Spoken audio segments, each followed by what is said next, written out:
first thing is like, oh, well, I don't have to worry about it yet because I won't get it until I'm 65 or whatever the, the age is now. So that's the first thing. But then I do know that I think I do have to worry about it. You've got to get, a savings plan, or at least buy, try and save for either a property, but you've got something. So I'm very aware of the importance of having a super. I know that I should probably know how to log in and see how much it is and all of that. No, in my own mind, I think I have an idea roughly how much I'm paying per year, but it's based on my salary. But no, I know that the investors will, because my husband recently has gotten very involved in his, because he earns a lot more than I do. So he's basically putting in 14,000 a year or something like that, if not more. So he said it's important to get involved. So he was talking to me about it. I don't know as much, but I know. I know that I need to be doing it. I know that I need to be sorting myself out. I know that I need to, especially at my age, I've still got quite a few years to go before I retire. So get onto it and actually do something, but it's not fun. Oh look, my parents have always been pretty smart with money and kind of raised us to be the same. We've always been raised in a way where you've got to kind of make your own future, whether it's, investing in property or buying shares or putting money away for your super. I mean, it's not like they sat us down and talked to us about it. It's just we've all kind of been raised knowing that you've got to make your own way. You can't rely on the pension.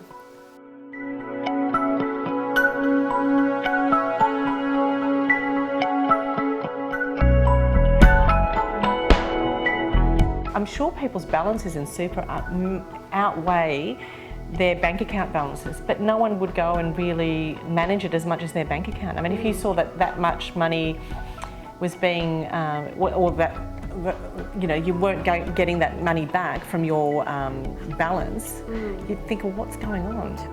I do worry about it, but on the other hand, you don't worry about it because it's at the age of 65, Whereas the house, you can, it's tangible, you see it, you can live in it. There's emotions to it. Just keeping people involved and knowing how I've got $10,000 here, I've got $20,000 here, and it's building. I can see something building, and just, that's always a little tantalising thing to have there. And you want to start, I want to know what's happening with that. And I want to build it up to 50, and then 60, then 70. See, it has everything there.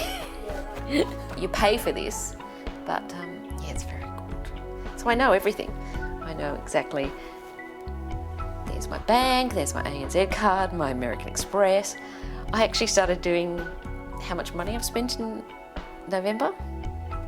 Freelance salary. I've got a David Jones card, nothing on that. Personal superannuation, AMP superannuation. How much I've spent doing work on the house. It's nice looking at money. I probably look at my bank account 4 times a day. I know it's ridiculous, but I look at it because I can see what is happening. The same thing would be with the superannuation, we can actually see properly. But I see how much money is there, I see how much we've taken out, for example, from the saving account, how much we have to recoup, because we also recoup money that has to go back in there. I have power over my life, My plan is to buy a house, and it's going to be, I have to have, 85,000 in there. And I see it growing every day. This kind of gives me the control, I can manage it. As much as I know his super, I don't know much at all. I just know I have a super account, and I think I have at least 2 or 3 of them, I'm not sure. Right. And that because from when I was about 16, I was working at Priceline, and I'm pretty sure I had one in there, and then about 6 months later, I wasn't working there no more, and then was working, doing the other job, and I think I had one with there. And then I'm not sure if this one got combined with my last one, or if it was a total new one, I'm not sure. I was talking to my mum about it, and she was saying, because when we were younger, she sort of just went for cash jobs, and now she is spewing that she ever went for cash jobs because her super, she spent 4 years wasting away where she could have been getting super that whole time. And so now she's she's just really upset about all that, where she could have been getting super, but she never thought about the future at the time, she was just thinking about then. We lose sight of it when we're young, I guess, very easily, simply because we don't have control of it. It's not material for at least another X amount of years. you go to high school. What's the next thing? Go to university. What's the next thing? Get a job. You know, it's very much a short-term focus. You know, it's kind of like, you know, we're going from one step to the next step to the next step, and it's kind of super is all the way out here. You know, it's a step in 40 years. It's sitting there and it's churning over, and some years it makes me money and some years it doesn't. Got about another 13 years till I need it. But in 13 years I want it to do a bit more than it's doing now. It's a very important thing, but somehow in the scheme of things, when you have a mortgage to pay and you have the rent to pay and you have everything else and you have a very busy life and you're trying to plan for this year and next year, which are shorter term goals, this isn't as big of a goal or not as relevant to me at this time as it would be in 30 years' time. I don't know whose money it exactly is. Like, I know it's never really been explained the whole thing of how it sort of exactly works. It's like I'd like a way that there's an easier way to know these sort of things. A lot of people like me who don't know the basics, so maybe even having a seminar about, you know, what each of the investment categories are in super. Like, I wouldn't have a clue what half of them mean. It'd be nice to have advice on how to invest it. Maybe just educating people a bit more about what their options are. I think that the newsletters and all the sort of correspondence you find online, you tend to gravitate or move towards something that has a sort of language you identify with. Like the AMP report for so-and-so said this, and then you read through and it's just so, I start to glaze over. I'd probably open the PDS, I reckon. And there's a whole lot of very confusing looking things that I would have to read about somewhere. I wouldn't open them PDS again. Clearly I've done the wrong thing. If they make life too hard on their website, cross them off the list. If I can't find what I'm looking for easily on their website, I don't want to know, because that's going to be the way I'm primarily going to look for any information. And if it's not easy to find, forget it. They make it so general. It's for everybody. It's from a 60-year-old with no children and who's got just animals, to me who's got 2 small children, to my sister who's got a boyfriend that lives with him. We all get the same thing. It's just, if it would be a bit more personalised, I guess, to say you with a family would do better on this, you know, and then I would get more interested and want to know why is that, and you know, what would be the benefits for me if I get on this particular scheme. You know, your average Joe Blow is sitting there, they only want small bites of it, and they don't want to know, they want to cut to the chase quickly, and they want to know about the specific things, and they want to know, and you know, a few graphics chucked in there because sometimes it's quite dry reading, just to sort of supplement it and actually draw or more of an educational approach as opposed to that very, it's very structured and very dry, and finance can be very dry. It's so time consuming and so specialised that I think that it would then become very, very boring because you would have to spend so much time on it. You know, because you can't just read one article about commodities and think, oh yeah, well, based on that, I'll invest in, well, I know gold's gone down. I'll invest in silver and I will invest in Brazilian coffee. There's people who do that and get paid for it and have interest in it. That's where I outsource. I have toyed with it and I've played and I've done a bit of research myself, but I haven't spoken to like a financial advisor or anything. I've just done comparisons myself. And then when I start digging a bit further, it just gets all confusing. It's about as confusing as health insurance. So I'm just like, you know what, I'm going to stay where I am until I have to think about it again. I just feel like with super, a lot of the time, it's not very clear, it's not very cut and dry. Even if someone told me what all of those options were, am I going to end up more confused? Now I've got to go away with, you know, 10 different options about how to invest my money, and then I'll be wondering whether I've made the right decision, which is the best to do, or yeah, I think it probably raises more questions than there were beforehand. Some of the newsletters are a little more conversational in their approach. Others are very structured. They use very much industry jargon, and that's where I think, you know, I tend to get lost a little bit. They could actually explain it a lot better, and I think that's where a lot of people just go, look, it's just all too hard, and people just, you know, they just pull out of it.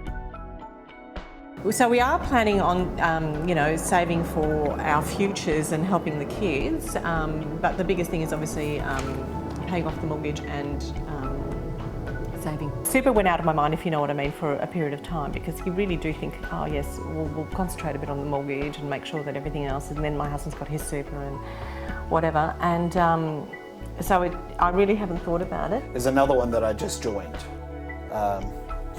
which was a company nominated super. Like that was the mystery shopping one, and I honestly can't remember the name of it because I just ticked some boxes and said that sounds good, because I didn't necessarily see it as my long-term option. I just haven't got the interest or time to delve into it. I tend to look at super as kind of a bonus. If I'm doing any sort of financial planning, I don't kind of go, oh, and I'm going to have the super. Super is just going to be like, if you get everything else sorted, super is just going to be the sort of cherry on the top, you know. And so it's just something that ticks away and, in the background. When it comes to super and you're looking into your own stuff, you think, yeah, it's in an account, they're doing something about it, and you just sort of ignore it, kind of option. And then like I've attempted to try and understand super, but it just hasn't really gotten anywhere. It's probably just a bit overwhelming. It's not like it's foreign, I don't know. I've never really given super the time of day, apart from rolling it up, but that was hard enough. And now to think about, God, how am I going to invest it? It's another kind of worry that, I don't know why I don't place a lot of importance on it, because I know how important it is, but yeah, I think there's just so many other things going on that I kind of push it aside. I think about it, that's as far as I get. I don't do anything constructive about it, and that's my fault.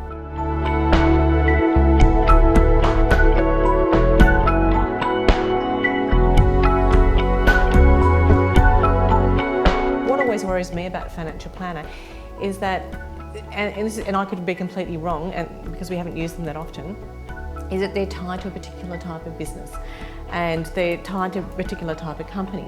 But I feel that they will push you into something that will make them the biggest fees rather than what's best for you. I think it goes back to what I said about how they only say the pros and they don't say the cons because they're advertising something, and I'm aware of that's a way of marketing, that's a way of selling something. So it's like I don't want to fall for that trap of making a bad decision just because someone told me all the good things about something, and if I asked about the bad things, they said, oh, there's nothing.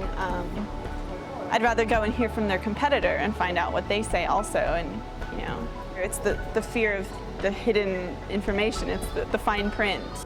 I don't know, maybe it's their business just to make money in different ways and just to keep everything in those small fine prints which we cannot read and which we are not interested in reading. So that's where they make money maybe. I think Savings Guide tells his experience, how he saved money or how he has taken a financial steps and how he reached his financial goals. And the community comes back and gives all their comments or their tips and their advices. So that's how I like it. It's more personal than some investor or some guy telling what is better for you. Do you know, I did actually sit down and speak to him about that. And I said, look, this is who I'm with now, but knowing that he came from a really strong financial background, I said, but if you've got a better performing one in mind, and he said, no, myself and my wife currently use that one, and they're both financial people. And I went, well, I'm happy with that then. You're like, I don't understand this term, what happens with this term, like if I want to move over to another fund or something like that. Like I have to probably list my questions down before I actually ask him. So I haven't really gone into massive depth of a conversation with him as yet. It's sort of like maybe buying a camera and you know you need one. You've got to buy one, and everything's in different jargon.